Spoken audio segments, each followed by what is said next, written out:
doubted. This panel discussion is entitled Contents and Discontents of Online Participatory Cultures. It is meant to motivate our speakers to basically look at both enabling as well as disabling properties of new media in terms of how new media affords or does not afford for relevant participation.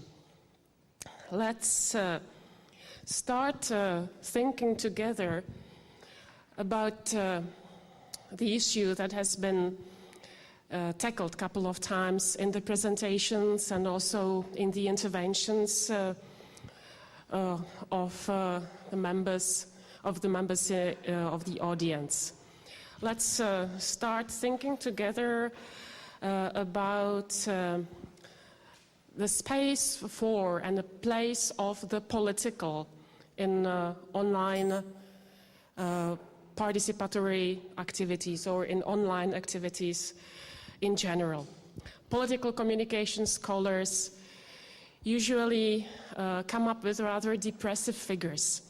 In their research, they come up with the figures that somehow suggest that the hopes of resurrection or revitalization of civic mood and the civic mentality and citizenship is a bit overrated, because people usually tend to connect to the entertainment on the internet, not the issues of the public sphere. What they do is that they basically count and measure contacts people do online to the online sites of institutionalized politics. They count the visits, clicks on parliamentary websites, political parties' websites, and so on. And these figures are not really very optimistic. But isn't this, as Stefan Kollermann put it, isn't this actually desperately narrow definition of the political and the politics? Could we, where does the political reside? What is political and what is not political in online activities? Can I invite our speakers, starting Professor Jenkins, to reflect on this question? Sure. I think part of what animates the work that I'm working on with Zangita at Civic Pass is trying to figure out what connection exists between cultural participation, as you were just defining, and political participation. And how can we get a deeper understanding of that? So I would say all of the examples I gave today were both examples of cultural participation in one form or another. People creating media, creating cultural myths, sharing cultural myths, appropriating and remixing the material of the culture industries in ways to serve their own interest, and political in that they're used to advocate for social change. Now, some of that political activity takes place through governmental sectors, and some of it takes place through communal civic sectors. And I think a lot of things that count the political only in terms of voting behavior don't adequately deal with the rise of boycotts and boycotts, the rise of a variety of other kind of political structures that are changing the nature of the political debate that we're dealing with. So I would say that we are actually in a moment. What interests me at the moment is that we may be seeing signs that stuff that people learn how to do in the flag is emerged as political.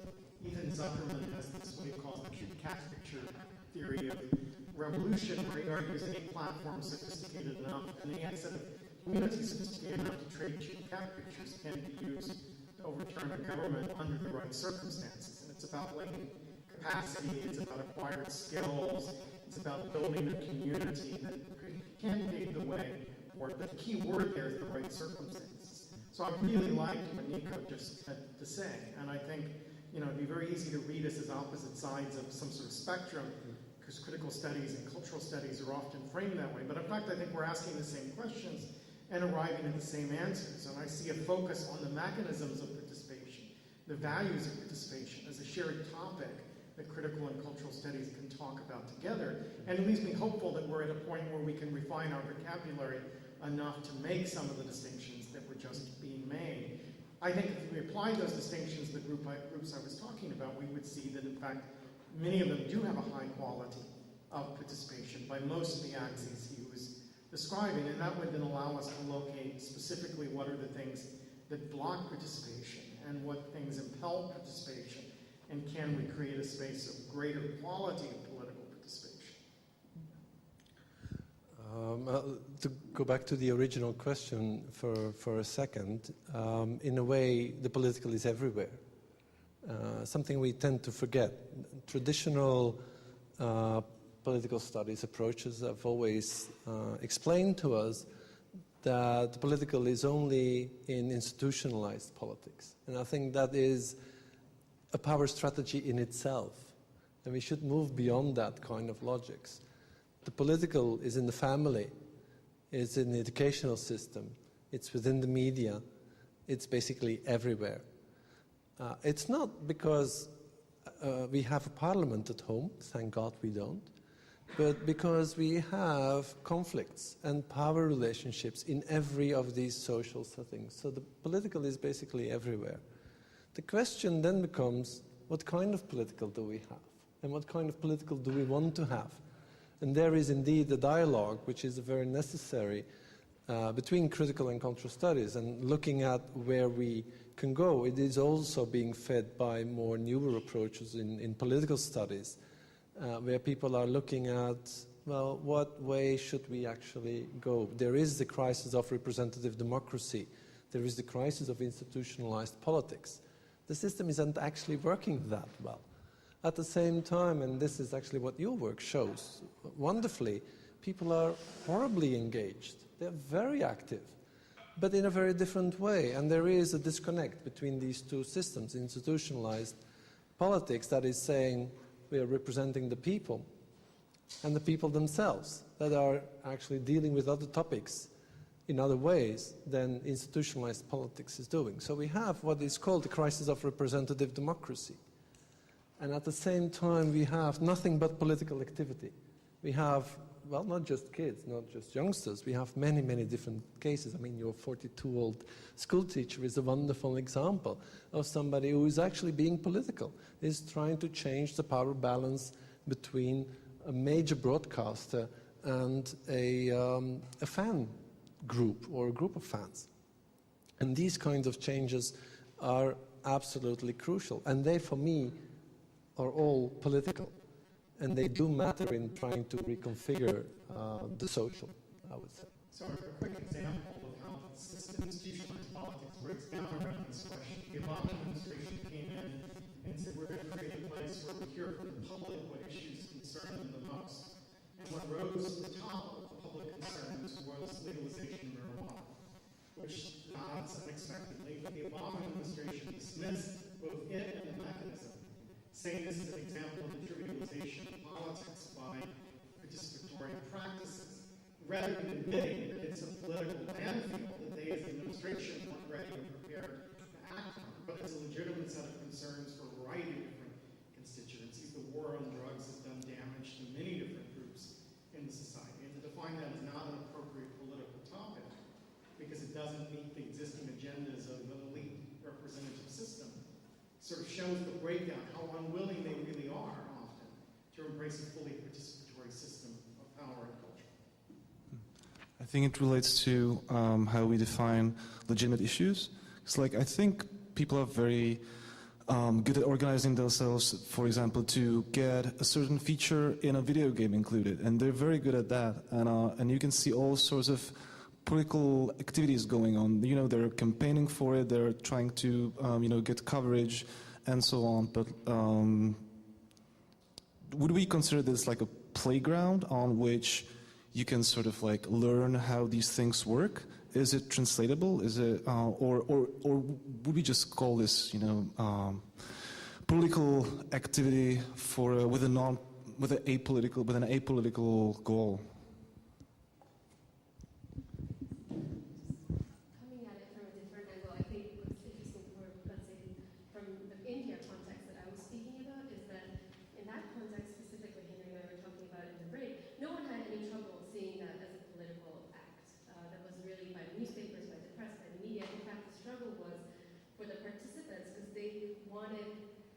for many reasons, they wanted that to be seen as a cultural act and as an artistic act.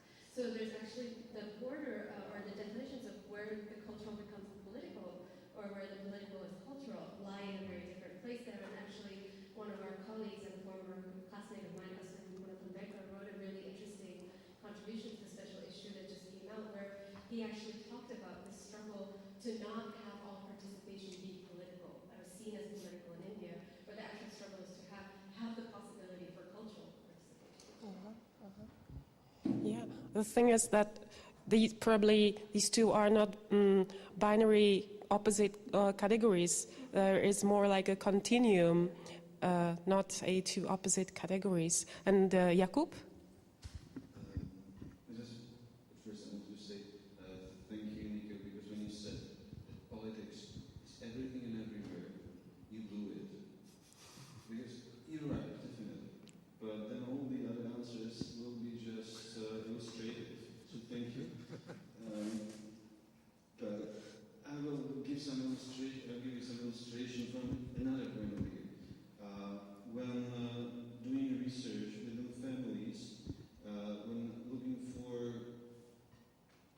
the way how they use media in everyday context, in everyday life, we have found one interesting thing that the micropolitics of power relations within family are really important for how people do interact with media, what they do with media. Two examples of two different families with the same social and biographical, almost the same social and biographical background. In one family, they do not use Facebook and Twitter because they negotiated that this is not a proper way how to spend leisure time. This is a form of escapism from the family, and we will not, like the word we will not do that. This is inappropriate for 32 years old couple with kids. She says, in fact. He used the word we. He accepted. In the other couple, they thought that this is the best way how to show the world that the family is fully functioning, to share with the world just sometimes some pictures of them and children and doing Boy Scouts clubs and that stuff, and that they're good Christians, whatever. And these two different answers come from a battlefield. All of us, we know these battlefields. We're fighting in IKEA every second weekend for this furniture and these forks and this meal bowl, whatever. And this is the way how we, in these battlefields, we construct our relationship to what we can call participation as well. And this is about power. It is about micropolitics, and there are gender issues, and there are biopolitics. When I see Johanna here, she's interested in it, and everything, those small things are constructing the background of wider context.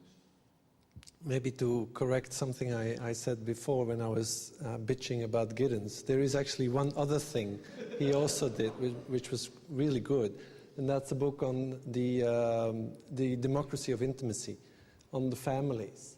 And how, actually, it was applying David Held, the guy I was referring to earlier on, he was applying that to the family. And what he was analyzing is how the family actually works like a political entity. Of course, obviously, they're much more. But it is very much about how these families function in a democratic or undemocratic way. And in some earlier work, we've been talking about democratic familyship. You all know citizenship, but we should also look at families as sides of democracy, and democratic familyship has been an attempt to translate that idea. And you can look at all these social spheres, and what you basically see are struggles and conflicts, and they're not necessarily problematic. It's actually a matter of how we deal with them.